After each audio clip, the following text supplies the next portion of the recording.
ये आपकी संस्कृत की क्लास है, क्लास 3rd, और इसमें हम PA3 का आपको सिलेबस स्टार्ट कर रहे हैं। और जो आज हम पहला चैप्टर आपको पढ़ाने जा रहे हैं, जिसका शीर्षक है अस्माकं देशः, यानी कि अस्माकं माने हमारा देश।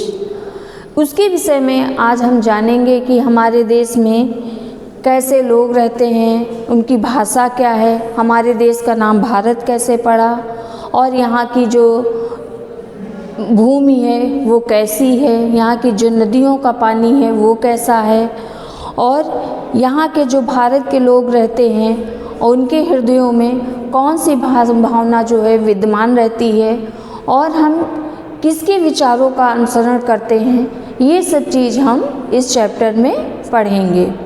तो हम शुरू करते हैं चैप्टर 9 अस्माकं देशः, यानी कि हमारा देश।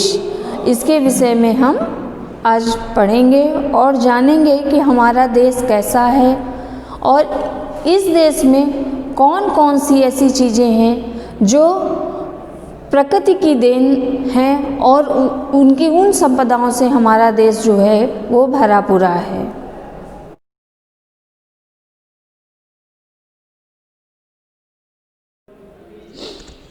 बच्चों, ये PA3 का हम 9 चैप्टर अस्माकं देशः उसका अनुवाद पढ़ाने जा रहे हैं। उसको ध्यान से देखना और सुनना और पढ़ने का प्रयास करना। अस्माकं देशस्य नाम भारतवर्षः अस्ति, हमारे देश का नाम भारतवर्ष है। भारतवर्षः एक महान देशः अस्ति, भारतवर्ष जो है वो एक महान देश है। अयं विश्वस्य प्राचीनतम देशो अस्ति, यह देश विश्व के प्राचीन देशों में है। अयं आर्याणां देशो अस्ति, ये पहले इसका नाम आर्याणाम था। अस्य संस्कृति अति प्राचीना अस्ति, हमारे देश की जो संस्कृति है, संस्कृत से मतलब है जो हमारे देश का खान पान है, जो वेशभूषा है, जो पहनावा है, वो सब जो है वो बहुत ही प्राचीन यानी पुरानी है। अस्य प्राचीन नाम आर्यावर्ता अस्ति, हम यह प्राचीन नाम जो हमारे देश का पहले जो नाम था, प्राचीन नाम था, वो आर्यवर्त है।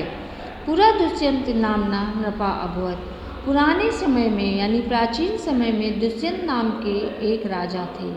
स महर्षि कर्मस्य सुतया शकुंतलाया सा विवाहम अकरोत्, वो महर्षि कर्मस्य की पुत्री, सुतया मीन्स पुत्री, कर्म की पुत्री शकुंतला से उनका विवाह हुआ। तस्य भारतो नामना पुत्र अभवत्, उनसे भरत नाम का पुत्र हुआ। कथयन्त यत्, कहा जाता है, तस्य नामानुसरणेन अस्माकं देशस्य नाम अपि भारताभवत्, उसी भारत के नाम से ही हमारे देश का नाम भारत पड़ा। भारतो नामना पुत्र अभवत्, उसका नाम, उसी के नाम से ही हमारे देश का नाम भारत पड़ा। अस्मिन् देशे सर्वत्र नैसर्गिकी शोभा रास्ते, हमारे देश में चारों तरफ प्रकृति के द्वारा शोभा विराजमान है, दिखाई देती है। पर्वतराज हिमालय अस्य उत्तरश्याम दिशि वर्तते, पर्वतराज हिमालय इसकी उत्तर दिशा में विराजमान है। दक्षिण दिशायां च विशालस्य सागरस्य उत्तुंगस्तरंगा अस्य सौंदर्य वर्धन्ते, इसके दक्षिण दिशा में विशाल सागर ऊंची ऊंची लहरें के साथ शोभायमान है। नद्या पवित्र जलेन भारतस्य भूमिशि च, जो हमारे देश की नदियां हैं उसका पवित्र जल भारत की भूमि को सींचता है। प्रकृति षडस्य ऋतु अस्य देशस्य धरायां श्रृंगारं करोति, प्रकृति की शोभा जो है वो ऋतु के अनुसार हमारे देश की जो धरती है उसका श्रृंगार करती रहती है। अस्माकं देशे अनेके धर्मा विविधा संप्रदाया अनेके उत्सवा अनेका भाषा च सन्ति, अस्माकं देशे यानी हमारे देश के अनेक धर्म, विविध संप्रदाय के लोग, अनेक उत्सव और अनेक भाषा के लोग रहते हैं। अस्यानेकतायामपि एकताया सुमधुरधारा सततं वहति।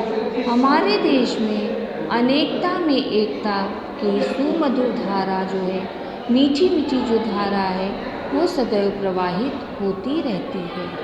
अस्माकं देशः अतिसुंदरा विशालं च अस्ति। हमारे देश जो है वो अत्यंत ही विशाल और सुंदर है। वसुधैव कुटुंबकम, वसुधैव कुटुंबकम का मतलब होता है कि पृथ्वी पर रहने वाले जितने भी प्राणी हैं वो एक परिवार की तरह हैं। प्राणी हो, चाहे पशु पक्षी हो, चाहे जीव हो, चाहे जो भी हो, वो सब हम एक ही भावना के साथ, एक परिवार की भावना के साथ इस देश में रहते हैं। यदि भावना भारतीयानां हृदयेषु भविष्यति तै देशस्य कल्याणम् उत्थानं च अस्यैव भविष्यति। ये जो वसुधैव कुटुंबकम की भावना से हर भारतीय का हृदय जो है, हर भारतीय के हृदय में विराजमान है और भविष्य में भी इसी भावना से हम सब लोग एक साथ रहते हुए अपने देश का कल्याण और उत्थान करते रहेंगे। बच्चों, ये चैप्टर आपका पूरा होता है। इसके अनुवाद को, अर्थ को ध्यान से सुनना और समझना। इसकी जो एक्सरसाइज है वो आपको केवल क्वेश्चन आंसर और शब्दार्थ आपको अपनी कॉपी पे करना है, और जो एक्सरसाइज है वो आपके बुक में फिल करिएगा और उसी से आप पढ़ेंगे।